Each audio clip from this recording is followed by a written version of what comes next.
Taboo Talks. Hey everyone, welcome back to Taboo Talks, Unfiltered Debates. Today we're diving into a monumental development that's shaking the geopolitical landscape: the ceasefire agreement between Israel and Hamas.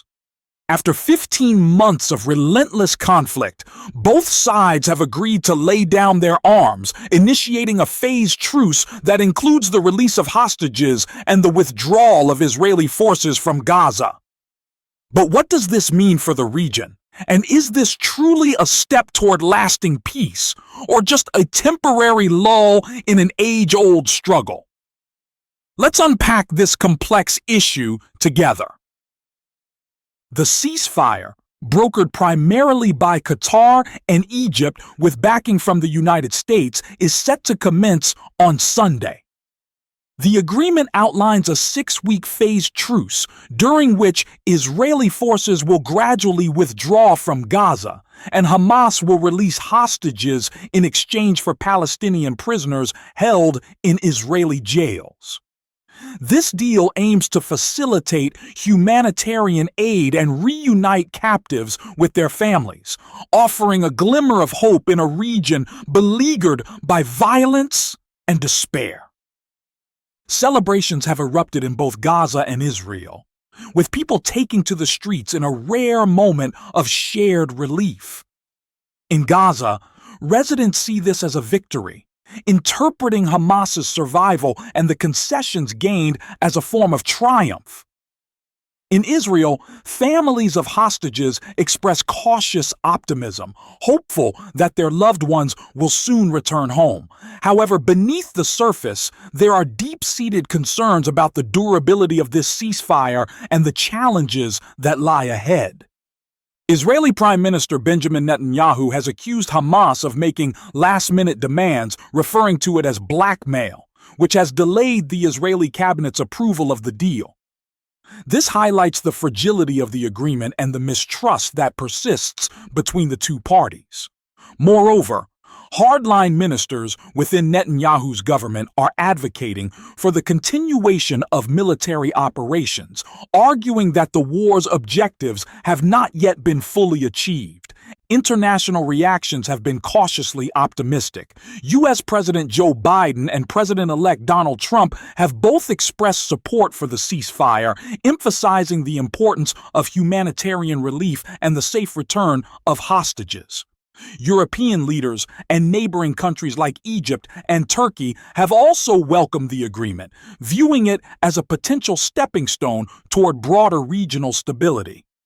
However, we must ask ourselves, is this ceasefire a genuine path to peace, or merely a pause in an ongoing cycle of violence? The history of Israeli-Palestinian relations is riddled with broken agreements and unfulfilled promises. While this truce may provide temporary relief, the underlying issues, territorial disputes, mutual recognition, security concerns, and the rights of refugees remain unresolved. Furthermore, the humanitarian crisis in Gaza is dire. Years of blockade and conflict have devastated the infrastructure, economy, and social fabric of the region. The ceasefire includes provisions for increased humanitarian aid and the reconstruction of Gaza. But the effectiveness of these measures will depend on sustained international commitment and cooperation. It's also crucial to consider the psychological toll this prolonged conflict has taken on both populations. Generations have grown up amidst violence, fostering deep-seated animosities and trauma. Building a lasting peace will require not only political agreements but also grassroots efforts to promote reconciliation and mutual understanding. In conclusion, while the ceasefire between Israel and Hamas is a significant development that offers a respite from violence, it is not an end in itself. The road to lasting peace is fraught with challenges and will require unwavering dedication from all parties involved, including the international community. As we observe the unfolding events, let us remain hopeful yet vigilant, advocating for a just and enduring resolution to this deeply rooted conflict. What are your thoughts on this ceasefire? Do you believe it will lead to lasting peace? Or is it just a temporary pause in an endless cycle of conflict? Share your insights in the comments below. And don't forget to like, subscribe, and hit that notification bell for more unfiltered debates on Taboo Talks. Until next time, stay informed and stay engaged.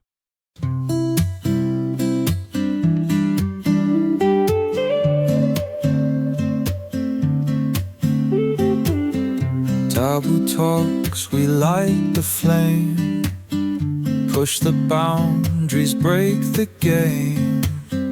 No filter, no disguise, we open minds, we open eyes.